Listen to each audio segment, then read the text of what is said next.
말의 주도권을 아이에게서 뺏지 마셔야 됩니다.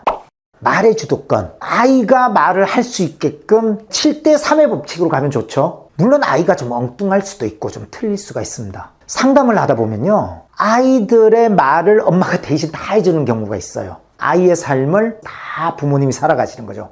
그 아이가 얘기를 하지 않고 말의 주도권을 부모님에게 뺏겨버리면요, 아이는 말을 하지 않으려고 합니다. 말을 하지 않는다는 건 뭡니까? 마음의 문을 닫는다는 거죠. 그리고 얘기를 하지 않죠. 그럼 자기 논리가 있을까요? 자기 논리를 펼치지 않죠. 그리고 내가 이 말을 할 때 맞냐 안 맞냐 부모님 눈치를 보게 됩니다.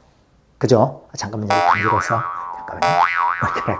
자, 말의 눈치를 보게 되죠. 아이는 무기력증에 빠집니다. 무기력증에 빠지면 창의가 없어지죠. 창의가 없고 무기력한 아이들이 주도를 할까요? 주도를 하지 않죠. 주도를 하지 않는다는 건 결국은 책임을 회피한다는 거죠. 책임은 회피를 한다는 아이가 이 세상의 중심이 될 수 있을까요? 절대 그런 일은 없다는 얘기예요. 배움은 우리가 바로 써먹고 활용하고 생활을 더 즐겁게 하기 위해서, 삶을 더 행복하게 하기 위해서 배우는 것들이죠. 이게 바로 배움입니다. 이건 바로요, 부모님이나 스승님이나 말의 주도권을 뺏어가는 게 아니라 던져주는 것이에요. 개그맨 중에 유재석이 그런 걸 굉장히 잘하죠. 너무 한 사람에게 편중돼서 얘기가 되면 그 말을 다시 걸어서 말을 하지 않는 사람에게 다시 걸어주는 것들. 사실은 이런 것들이 우리 지도자, 우리 부모님들이 하셔야 될 일이 아닌가 싶습니다. 그렇지 않으면요, 100을 배우더라도요, 아이는 10도 못 써먹을 수 있습니다. 정말 좋은 학교를 나오고 좋은 배움을 많이 얻고도 못 써먹는 아이들이 많죠. 왜?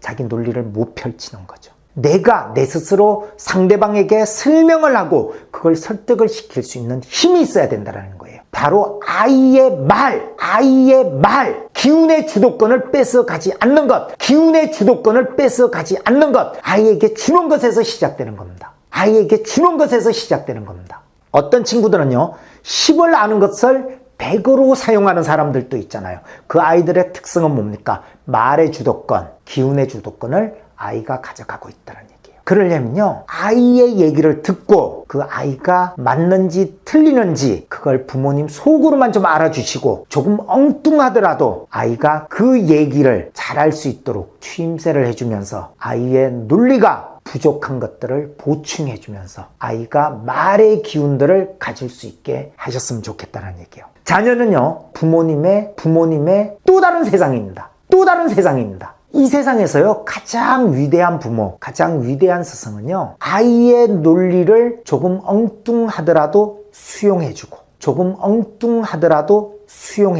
거기에 용기를 불어넣어주는 것이 아닐까요?